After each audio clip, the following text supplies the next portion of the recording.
Hello, ladies and gentlemen, and welcome back to the Ultimate Doctor Who Marathon. In this first episode, a real episode, I guess you could call it, we are discussing the story An Unearthly Child. The day right now is April the 20th, and I just got done watching episode 1 of the story An Unearthly Child, entitled An Unearthly Child, which was originally broadcast on the 23rd of November 1963 to 4.4 million viewers. This is the first episode of Doctor Who, so I think it has a lot to get right. And I really think, watching I can imagine watching this on original viewing, knowing nothing about the show, and just sort of falling in love with it, because it plays out, in 23 minutes we have we have this mystery of these two characters trying to figure out what's going on with their student, and they couldn't expect going into traveling through time and space.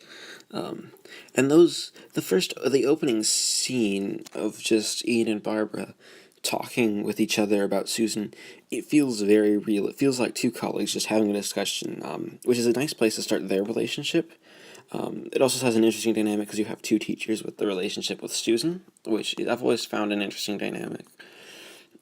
Which is interesting, and it'll just be fun to watch that develop over time. What's nice is that the first scene really just develops the characters, and then we follow Ian and Barbara as they follow Susan home. Now, Barbara seems to be the only one that actually has sense, as she doesn't really want to follow Susan home, and it's interesting what director Boris Hussein actually does. The way he sort of shoots the scene with Ian and Barbara in the car, he starts with fog and then sort of has the fog lift, which is actually a really, really good idea of just having that be how we are introduced just sort of to the car, and then it has some like this, and I guess it's not really to paddle around time, but it's to give us a little more background into Susan, is just showing her not understanding very simple things, which it's just done very, very well. It doesn't. There isn't much else I can say really about the direction, except that it's really mysterious. I also really like the decision they made in episode near the end of the episode when. I also have to say the reveal of just the ship, which of course we all know now is the TARDIS, but they only mention it once, and they say Susan came up with the name, which is it's an interesting idea, even though we know, of course, later everyone will pick it up.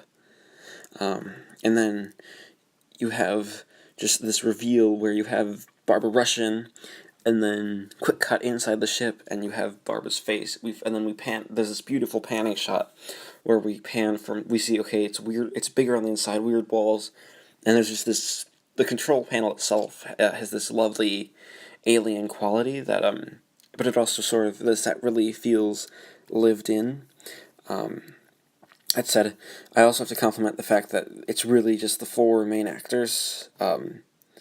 William Russell and Barbara again William Russell and Jacqueline Hill have this great dynamic of just two colleagues. But by the end of it, they seem like they're clutching to each other just because they're stuck in the situation, which it's just a really good idea to have them stuck in the situation. And Caroline Ford does an excellent job as Susan, which the writing makes her feel, you feel, she feels normal, but there's just that little twinge that something is off in the beginning, which is done really well. Like, there's a moment where she picks up the book on their friends are looking and says, "That's not right," which is lovely. And then William Hartnell, he is not the Doctor we know and love. He is very cold, very callous, and I mean, he kidnaps two school teachers, which is an idea that it's a really, really sort of powerful scene where you have just these two school teachers whisked away into time and space. I also have to say that leading to the cliffhanger from when the Doctor actually takes off the TARDIS, and then we see the time vortex, then we see Susan in the Doctor's face after Ian and Barbara fainted, and then we stop. We get a quick flash that it's a deserted landscape. Then we see that the Doctor, Susan, are there. Ian and Barbara have passed out. And then we cut outside just to that barren landscape of the TARDIS. and then there's a shadow. It's an image that sticks in your mind, and it'll be great to see it resolved. It's a great sort of first cliffhanger to be like, where are we now? Is this whole time travel thing true, or is it just a spaceship? Because, I mean, obviously they're in a different space, but are they in a different time? So yeah, that's... If I had to rate the first episode of An Unearthly Child, I'd have to give it a solid 10 out of 10. It really doesn't do anything wrong. I mean, everything just seems to be spot on perfect, which is really good for the starting of the show. Hello, ladies and gentlemen. The day is now the 21st of April, 2017, and I am back after I've just finished watching The Cave of Skulls. Letting the cliffhanger actually hang, I think, made me excited to continue watching the story, so I'm glad I'm definitely waiting an episode and letting just sort of the cliffhanger be a cliffhanger. But other than that, the first thing I can criticize is that the first scene in the cave with the caveman is really boring. You have this momentum building, you have the TARDIS landing in a deserted landscape, and you don't know, are we on Earth? And then it's 5 minutes of just some cavemen arguing about fire. I mean, really, and all these cavemen, they seem like your stereotypical, ooh, we need fire, we need to survive, oh no, fire's dangerous. It just sort of goes back and forth for 5 minutes. I think moving that scene to after the scene in the TARDIS would actually help the tension, because then we could immediately pick up with Ian and Barbara's reaction, which I just think it would help the episode a lot better. I mean, then there's the scene in the TARDIS, and then the scene immediately outside, discussing, oh, we've moved, and it's brilliantly acted and performed, and it's probably the highlight of the episode. Everything else about the episode really sort of falls flat, leaving the experience just to be sort of meh. I mean, this was it just sort of feels meh-like, because you have then the final part of the episode is 15 minutes of talking about, oh, should we make fire, before the doctor wakes up and is like, oh, I can't make fire, I dropped my matches.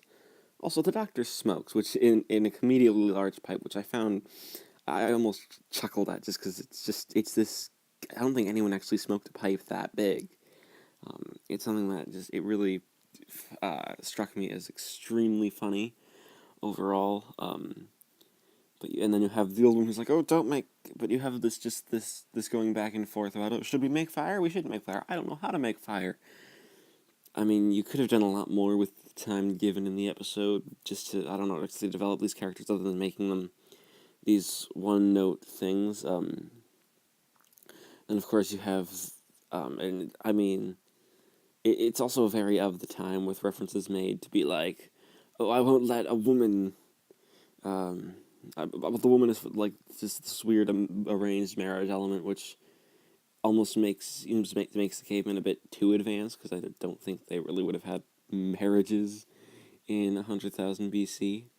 Coburn does an excellent job with sort of writing this mystery around, like, are they on an alien planet? But once we reveal, oh wait, it's a caveman, it just sort of breaks the illusion, and you're just sort of left waiting.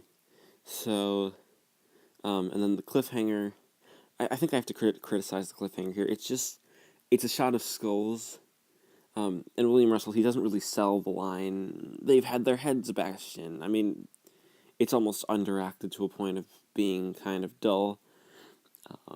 So I'm going to have to criticize just that part. But other than that, I think I'd have to give The Cave of Skulls a total of a 5 out of 10. Yeah, so... I'll see you in a bit with The Forest of Fear.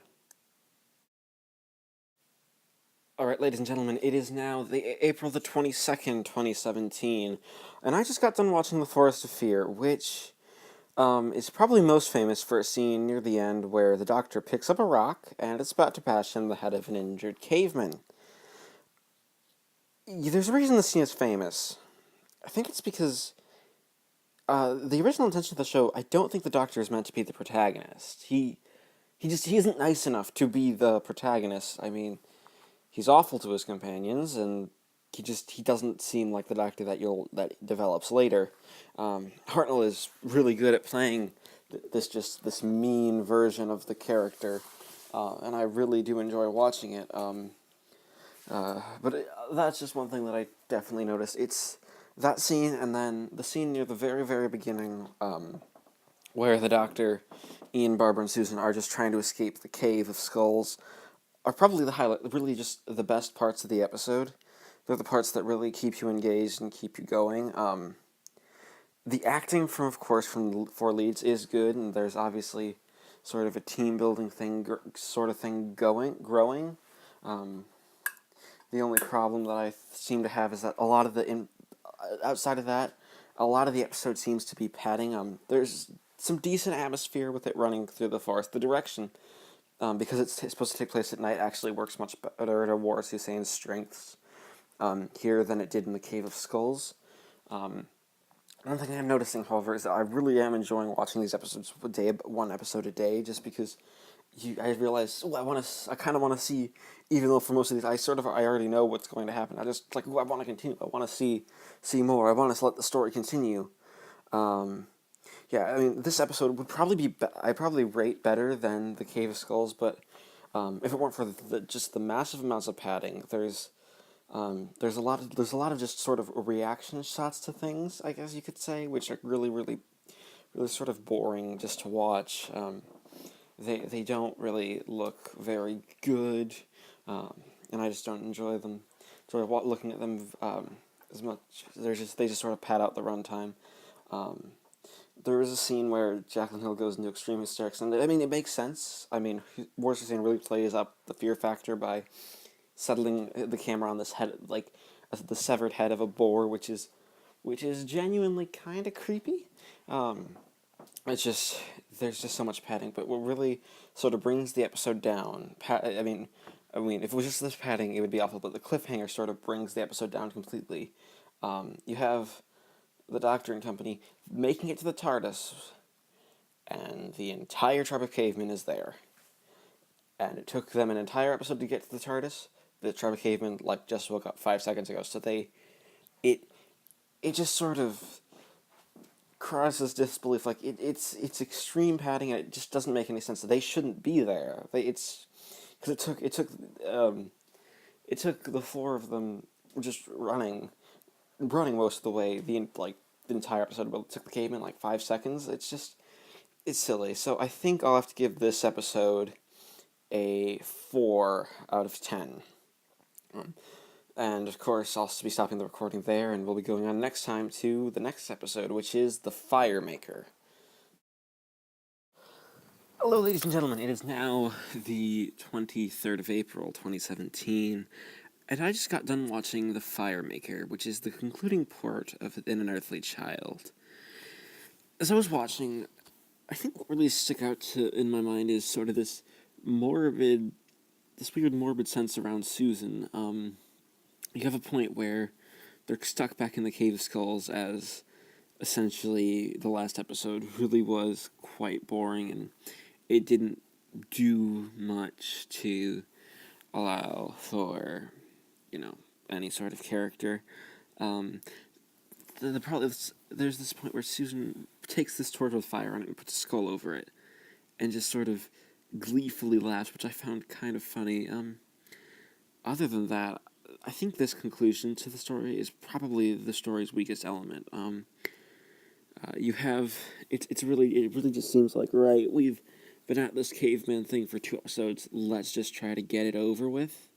Because you have the Doctor, Ian, and Barbara and Susan sent to the Cave of Skulls, about 10 minutes of more cavemen arguing, and then make fire, some more arguing, then a really long chase scene, then it's to the TARDIS, and then the last 3 minutes are actually really what's interesting, because we're going on to the next story, and it's like, where are we? It's like, we've landed on a new place, what's this forest outside, and the radiation meter's at danger, what does that mean? That leads us into this next story, which it just sort of gets you going, as you have a nice lead-in, whereas the episode itself of The FIREMAKER is really quite boring overall.